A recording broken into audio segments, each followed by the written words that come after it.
saktuhan lang yung pera, pero gusto mo pa rin kumain ng masustansya? Pues, it's time. Isang lata ng Mega Sardines, spicy flavor. Ihiwalay natin ang sauce at ang laman. Durugin natin ang sardinas na maraming isda. Lipat sa bowl.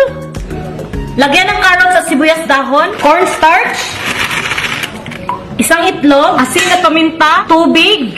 Haluin hanggang maging ganito ang texture. Sa mainit na mantika, magprito na tayo.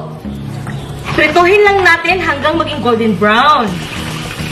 Oh, hanguin.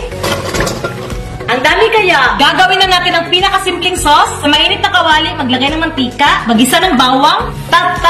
Ang saya. Yung spicy sauce ng Mega Sardines. Tubig to, kalahating lata.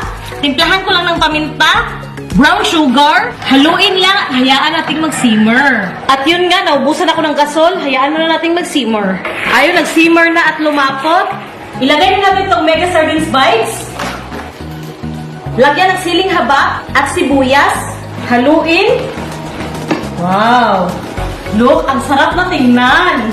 Garnishan ko lang din ng sibuyas at sili. Ito na, sweet and spicy Mega Sardines bites. Subukan na natin. Look! My God!